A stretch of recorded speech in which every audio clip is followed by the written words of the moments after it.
டிம்டி நேயர்களே வணக்கம்.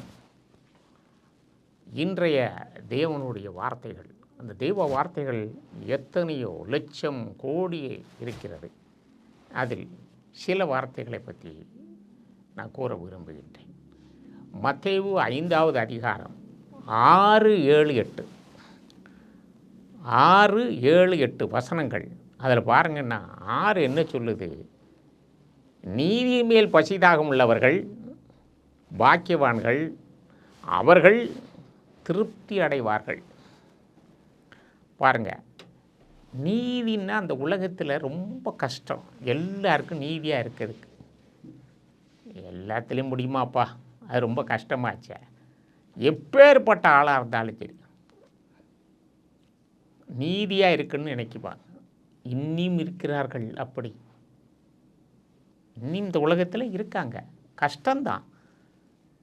எவ்வளவு, ஏன்னா மனுஷன் வாழும்போது எவ்வளவோ இடர்பாடுகள் வரும், பண கஷ்டம் வரும், நோய்கள் வரும், எனிமியினுடைய தொந்தரவு ஏற்படும், குடும்ப பிரச்சனை ஏற்படும், பல பிரச்சனைகள் ஏற்படும், உடல்கள் சிலது மாற்றம் ஏற்படும்.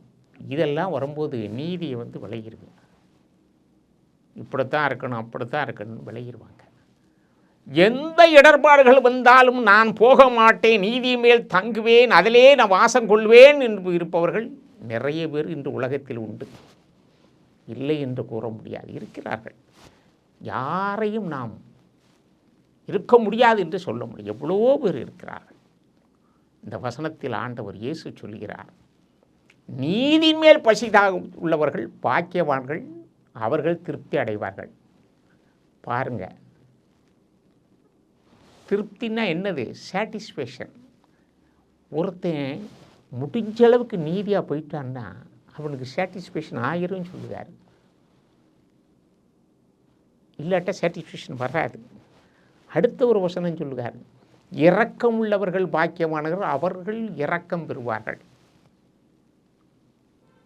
இரக்கம் உள்ளவர்கள் பாக்கியமான அவர்கள் இரக்கம் பெறுவார்கள்னா என்ன அர்த்தம்னா, நீங்கள் எவ்வளோ தூரம் இரக்கம் காணிக்கிறீங்களோ அந்த அளவு ஆண்டவர் உங்களுக்கு இயேசு காணிப்பார்.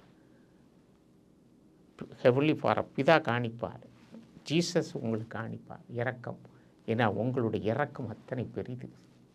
அதே அளவு காணிப்பார், அதை விட கூடையும் காணிப்பார். அடுத்த வசனத்தை பாருங்கள், என்ன சொல்லுவார்னா,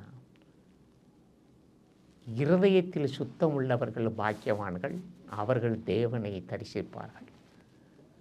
அப்போது இதயத்தை சுத்தமாக வைக்க கஷ்டம்தான், ரொம்ப பேர் கஷ்டம்.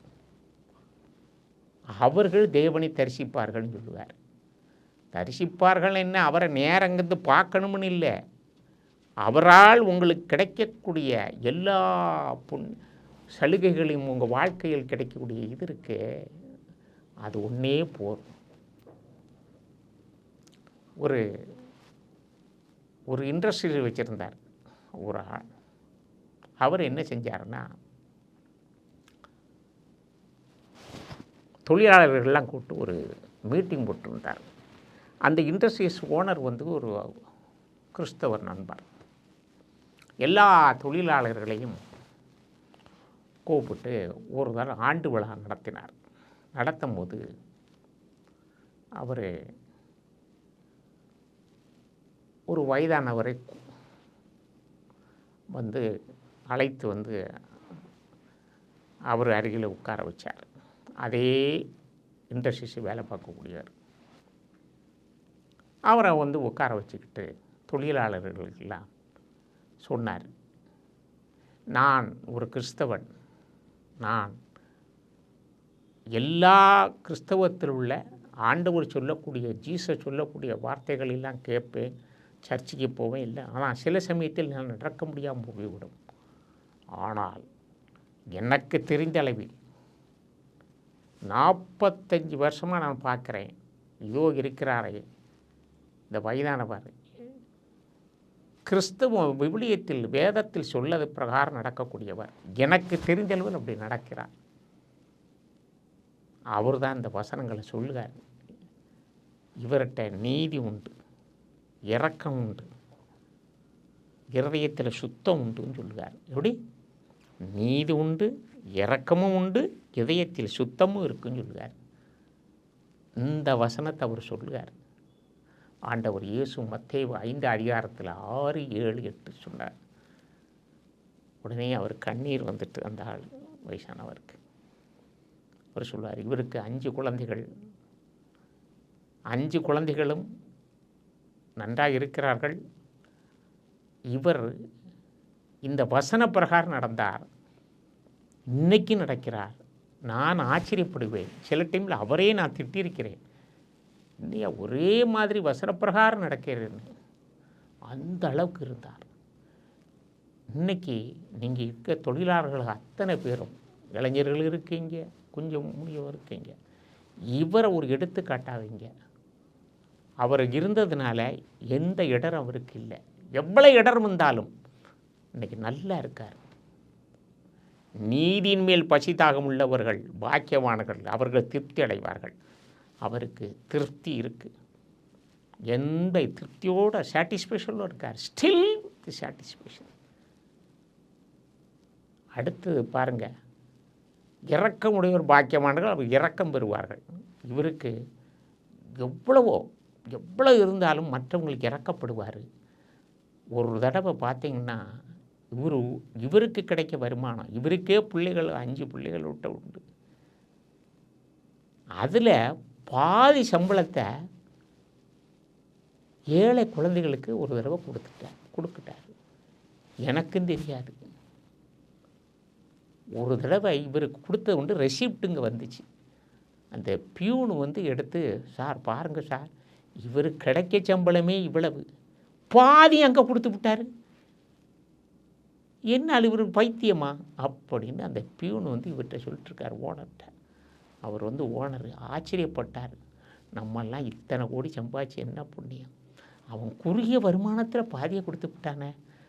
உடனே கூப்பிட்டார். இவரை நான் கூப்பிட்டு கேட்டேன், ஏம்பா உனக்கு கிடைக்க சம்பளமே இவ்வளவு தான், உனக்கு 5 பிள்ளைகள் இருக்குது. அப்புறம் அவர் சொல்லுவார், என் பிள்ளைகள் கொஞ்சம் சாப்பிட்டுட்டு போட்டும் ஐயா, அதுக்கு ஒன்றுமே சாப்பிடல, அதனால தான் கொடுக்குறேன். எப்போமா என்னால் முடிஞ்ச அளவுக்கு நான் கொடுக்குறேன். ஒரு மாதம் கொடுப்பேன், இன்னும் கொடுக்க முடியாது, அடுத்த மாதம், அப்படி இடையிடையில் கொடுப்பேன். ஒன்று எனக்கு கண்ணீரே வந்துட்டு அப்படின்னு அந்த தொழிலதிபர் சொன்னார். உண்மையிலே அந்த சமயத்தில் அழுதுட்டார். அப்போ தான் தெரிஞ்சுக்கிட்டேன், இவர்கிட்ட நான் பாடம் கட்டேன், இரக்கம்னா என்னவென்று கட்டேன்.